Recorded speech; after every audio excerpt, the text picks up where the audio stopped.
between 1958 and 1961, France did something absolutely horrible.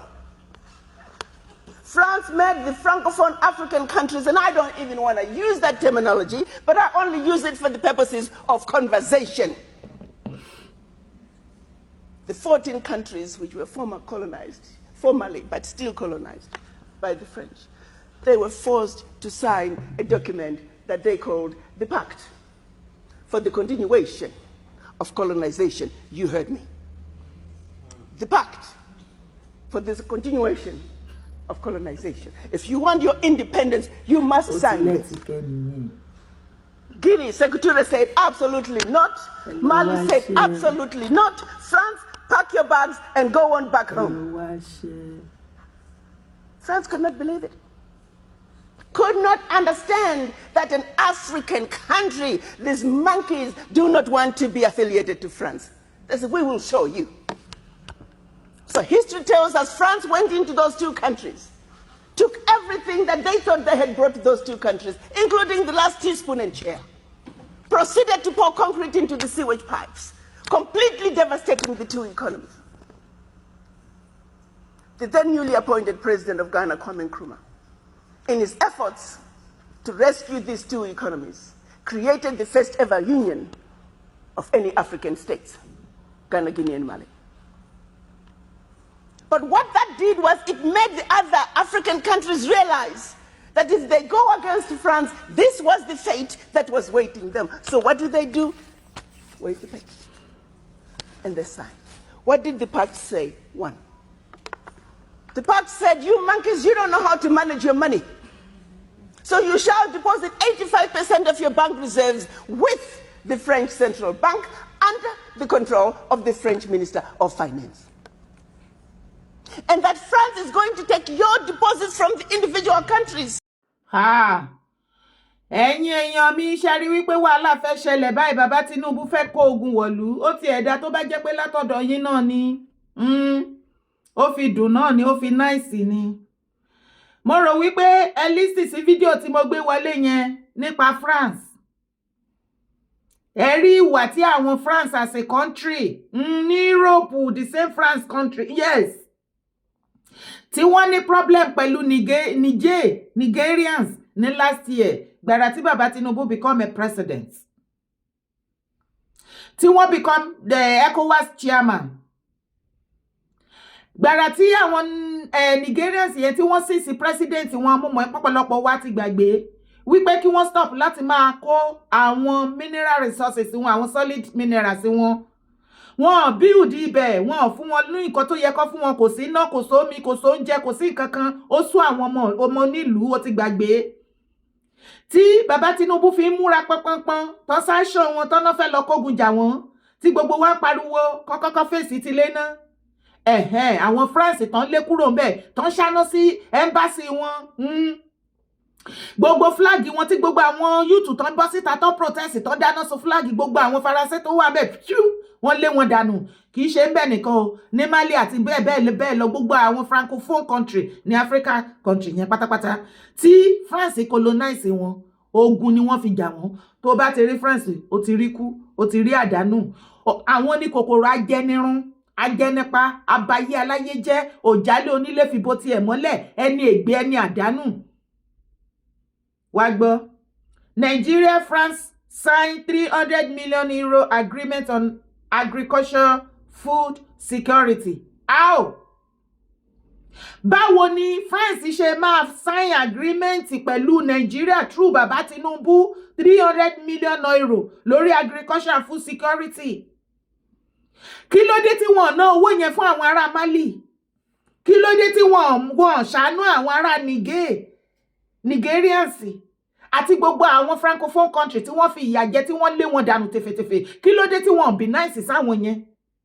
Bàbá Tinubu carry am come o, Africa. Tinubu carry am come o, Africa. Wàhálà ti ṣẹlẹ̀.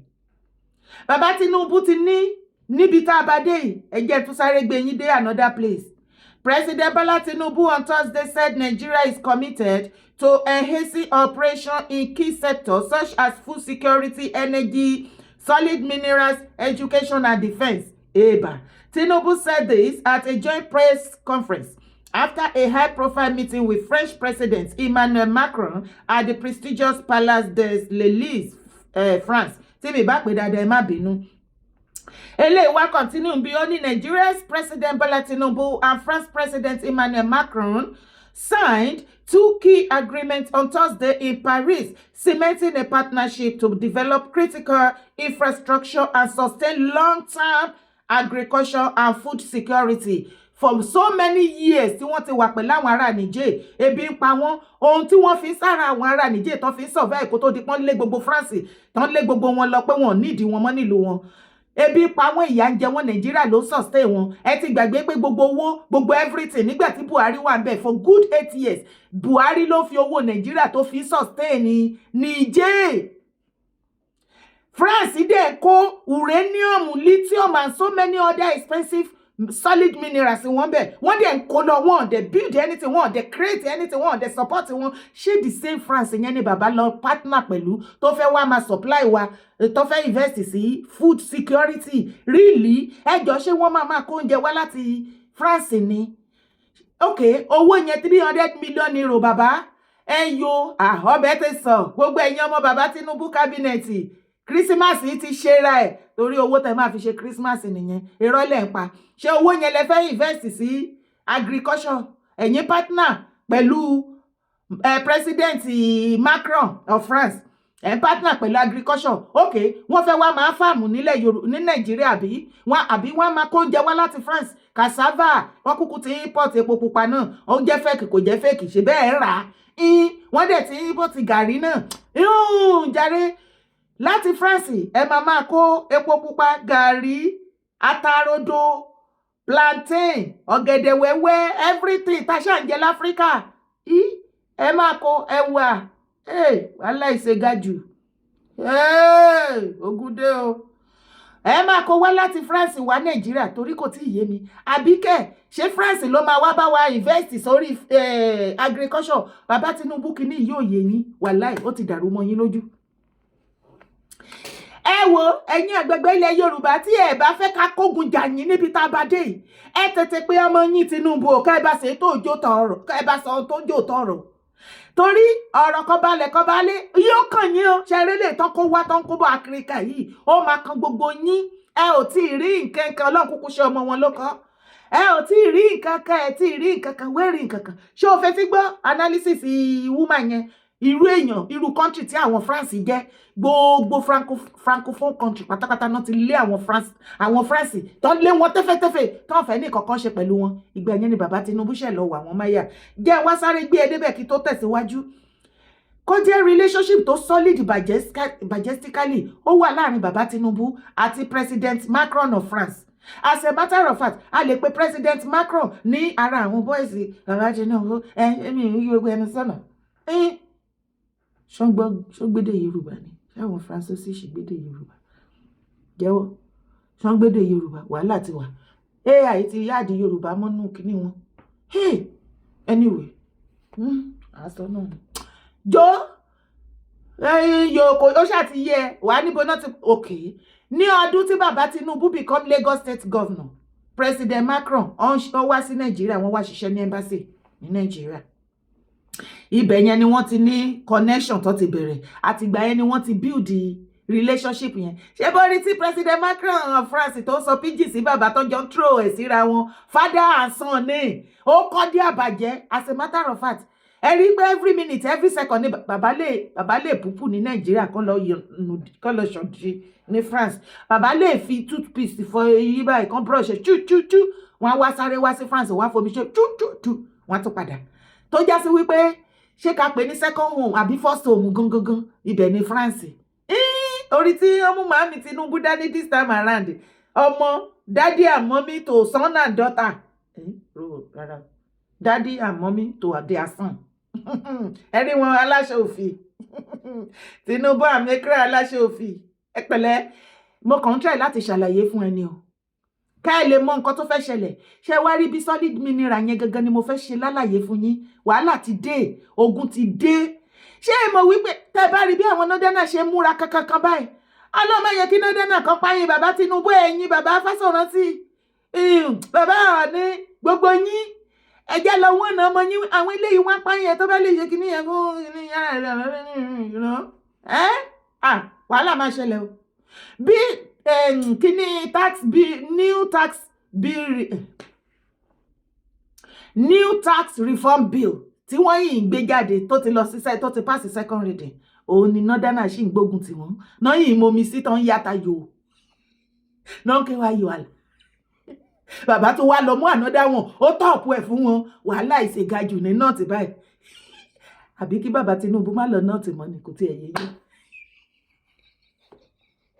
lọ́rọ̀ kan ṣá ibi tó ti kan gbogbo ilẹ̀ Yorùbá píìsì ilẹ̀ Yorùbá tàṣí yẹ ìjọ ìyẹn kò ní sí mọ́ torí ṣe eré àwọn Faransé tí bàbá Tinubu wà lọ bá tán lọ bá ṣe partner tó ń gba 300 million euro lọ́wọ́ wọn tán ní wọ́n ti partner pẹ̀lú wọn pẹ̀lú solid mineral agriculture food security wàhálà ti dé ṣé ti rí military base àwọn ará Faransé ó ń bọ̀ ní nọ́ọ̀tì àwọn ará náà ti ń sunkún ṣé mọ̀ wípé kò yẹ kò ṣẹ̀yìn ẹ̀yìn ti Yorùbá iyo ẹ ṣẹ̀ṣẹ̀ fẹ́ rí security ṣé rí gbogbo àwọn ilé ìtẹ́tí rí sẹ́yìn yẹn kékeré ni preview ni ọmọ ń bọ́mọ ṣeré ni ìyá ń bọ́mọ ẹ̀ ṣeré ẹ ṣẹ̀ṣẹ̀ fẹ́ kojú ẹ̀ gangan nísìn yes kẹ́ kí lè rò pé wọ́n sọ náà ti di terrorist kínní mineral resources ni igbó sábísà tí wà tèmi gbọ́ kí ló rò pọ́n wà ń bẹ̀ of course àwọn iná ni àwọn Faransé náà wà lára wọn yes kẹ́ àwọn northern leaders and elders pẹ̀lú Nigeria government àwọn náà ṣiṣẹ́ ní àwọn terrorists ní north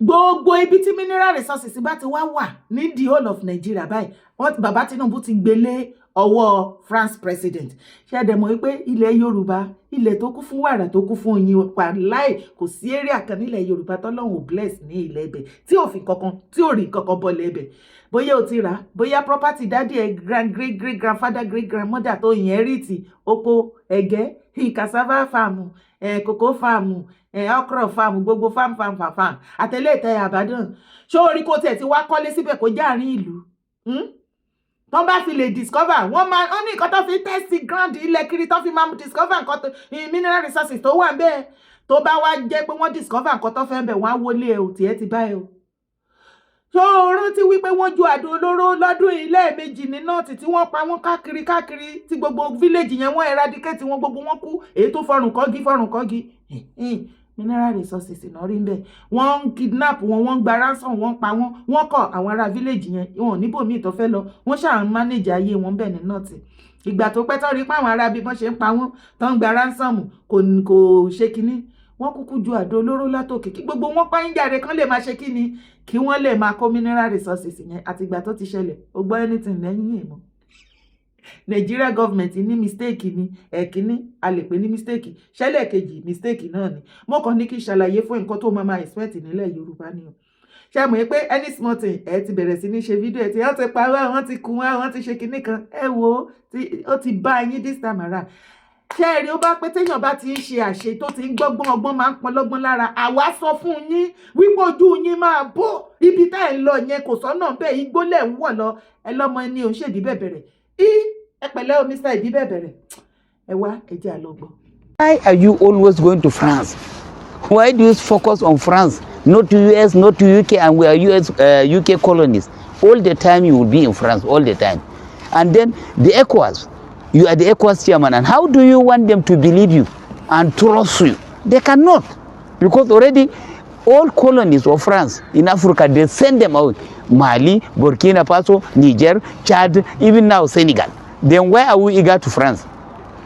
It is very unfortunate, Your Excellency, if you are preparing to bring military from France, from US, we cannot take them. I am a trained military man. I know what the US can do. I know what France can do. When we are in all the battle we are going in the United Nations, France are only logistic. They only supply food. So troop we have in the ground, let them release money and buy a weapon for a troop. No foreign soldier will come for Nigeria. We are not under war. To say United Nations will come and help us. We don't need any foreign soldier. and we don't need anything from France. Assistance, we don't need it. Which assistance France can give us? Why don't they give the all France colony? They don't have their bank. They don't have central bank. So which assistance can France give us? There's no assistance. After finishing, look, go to Niger. I know Niger. I used to go. I know Mali. They don't have a central bank on their own. They will carry their this go to France, print it, and then carry the money, give them what they need. Carry their gold, carry their distance, then you are going to France for what? We don't need anything relation with France, Mr. President. Though you have relation with them, though you tell them that nobody is hungry, all of us will feed. It is not true, Your Excellency. But come on, why are the Northerners shouting, crying every minute, every second? What is going on? Northerner, keep quiet now. Your cry is getting too much. You are disturbing our ears. So what is the matter now? After all, your brother was there for good 8 years. None of you came out and warned him. Do you think Nigeria enjoyed Buhari, ex-head of state, President Buhari, during his 8 years? Baba, I assure you, everything Buhari did during his tenure, Northerner, you supported him. You have never come out and complained. Why? What is the meaning of this? Okay, Tinubu made mention of new tax reform bills. You guys are running a skater. Now, the France, but come on. Lórí ọ̀rọ̀ ti Faransé tí Mr. Gallos sọ, ó rí sọ, àbí kí lẹ́ni mo sọ. Nǹkan tí mo wá ń sọ yìí, ẹ̀yin àgbẹ̀gbẹ̀ tètè pé Tinubu, àwọn arábí wọ́n pààyàn kìíní síbi tá à ń wí yìí o. Bàbá Tinubu wọ́n pààyàn yín sí nọ́ọ̀tì pẹ̀lú bẹ́ẹ̀ ṣe ń ṣe yìí. Èwo tẹ̀ wá ní tèmi gan ká pàápàá lórí gbogbo rògbòdìyàn yìí. Ṣebí ó ní nǹkan tó jẹ dédé ẹ̀kú. Èwo tèmi ń bẹ́ẹ̀. What can fa? Tẹ́ ẹ bá rí bí àwọn ará náà ti ṣe múra. Àwọn ará tó bá tẹ̀ wá jẹ́ wípé 2027 yẹn wọ́n ní kò ṣú ọ̀fun yín páwọn ò ní fún yín níbò. It could have been better. Táwọn bá tẹ páyé yín. Ó dẹ̀ pé màtà tó wà láàrin bàbá Tinubu àtàrà wọn Northerners sìn ẹni máa kú pàdé ẹni máa pa ni o. Mi ò ẹ̀jẹ̀ àtúngbọ́ mi. Ó ti wá lẹ́tìkẹ́ báyìí. No. To be honest, I'm terribly nervous, and every Nigerian should be. Okay.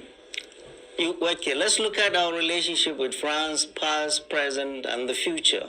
Okay. So when France has been in all these Francophone African countries, West Africa, for 66 years, and they've been kicked out. They've been kicked out of recently Chad, Senegal, Mali, Niger, Burkina Faso, five of your neighbors kicked a colonial master, and all of a sudden you are hugging that person. There is something you guys know that we don't know. But let's look at the history of France in Africa or anywhere else in the world. It's not been good. Look at all these countries. You need to ask yourself, why was France kicked out of those places? You are literally sucking their resources. And there is no development in any of these countries. Any. You go to Chad, you go to Mali, you go to Burkina Faso, you go to Niger, there is nothing to see, but they've been sucking their uranium and gold. All of a sudden, President Bola Ahmed Tinubu is in this love fest with Macron and France. We're asking ourselves why. What do we have in common with France? Literally nothing. You look at our history with France. France has been one of the major countries that was opposed to a united Nigeria. France opposed the creation of ECOWAS. France opposed the creation and sabotaged the creation of a single ECOWAS currency, the ECO. To add to what that man is saying, show mo wípé àwọn France country yìí ní ìgbà tí àwọn British kó tó fẹ́ wá colonize mo ní kí sáré jẹ́ ìsìn ìwọ náà tún lè lọ ṣe find this ní ìgbà tó fẹ́ wá colonize Nigeria lọ́dún náà lọ́hùn gbọ́ngbọ́n ṣé mo wípé wọ́n mú education wá tí wọ́n bẹ̀rẹ̀ sí ní kọ́ àwọn èèyàn ní ẹ̀kọ́ education. France yìí America ní mo rí nínú documentary wọ́n wọ́n àwọn British kó nígbà yẹn wípé ṣẹ́yìn ò mọ̀ wípé àwọn ará bí ìyẹn àwa wípé especially àwa Yorùbá wípé we are too extremely intelligent a máa mọ̀ jù wọ́n lọ pẹ̀lú education tí wọ́n lọ fún wa yẹn. France as a country ń wọ́n nu British kó kọ́ má teach wa ní western education. Ó fẹ́ kó mọ irú inú tó wà, irú nǹkan tó wà ní mind France as a country towards Nigeria ni o. Wọ́n nífẹ̀ẹ́ Africa country kankan, ṣe bó fẹ́ ti ara ẹ̀gbọ́n sìn. Kò sí Africa country kankan tí wọ́n wà, tí wọ́n ṣe kíni, tí wọ́n bá tí wọ́n jẹ́. Ṣé you dey hear am? Jẹ́ àjọ máa gbọ́ lọ. And France literally sabotage ECOWAS by this young military hunters leaving ECOWAS. Mali, Niger, and Burkina Faso. ECOWAS is now just a shell. Wherever France is not good. Mr. President, you're not talking to Nigerians. You remember after the coup in Niger? Nigeria, the president had just started. He had not even assembled his team. He said, we're going to attack France. We're going to attack Niger. And I'm sure prodded by France. We in the north resisted vehemently.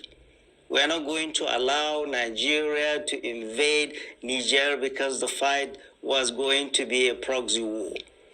America, the United States of... Remember, it's a northerner as well. Niger they are part of their family. Because hardly lo fi Maria àwọn northerner tí ò ní family sí Niger.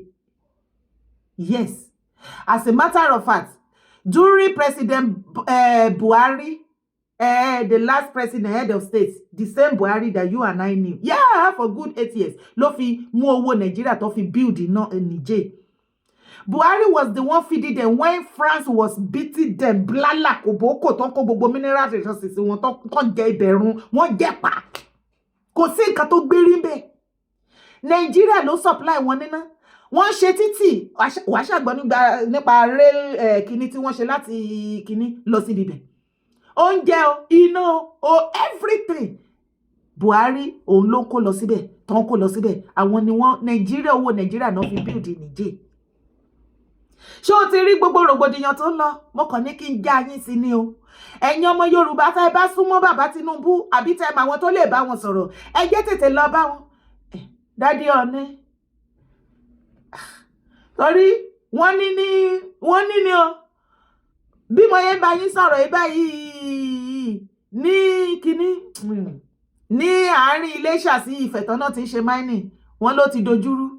Ilẹ̀ ẹbẹ̀ ti dojúrú kò grow kò sí nǹkan kan wàhálà ti ṣẹlẹ̀ wọ́n ti pa kádàrá àárín ibẹ̀ yẹn wọ́n ti padà kò síbi tó ti máa ṣe mining tó máa remain the same àsìkò tí ilẹ̀ Yorùbá ṣé ẹ̀yin àgbàgbà ilẹ̀ Yorùbá gbogbo ẹ̀yin ọmọ Yorùbá ẹ̀yin YouTube ẹ̀yin ìyálọ́jà ìyálájẹ́ ìyálóde every one of us ṣé bá ṣe máa lanú kalẹ̀ pa àbí ajá mi ló pa tá a sì máa ranjú kalẹ̀ lójú ayé wa as usual tí bàbá Tinubu máa gbé àwọn France wá bá yín nílẹ̀ Yorùbá tó máa bẹ̀rẹ̀ sí ní wá gbogbo mineral resources tó wà bẹ́ẹ̀ gbogbo ẹ̀ náà máa kó pátá wọn ò dẹ̀ ní bíldì káyọ̀ kan báyìí síbẹ̀ ẹ má jẹ́ sọ nǹkan tó wà lẹ́nu jẹ́ sọ àlọ́ ẹ̀ kò ṣe sọ síta.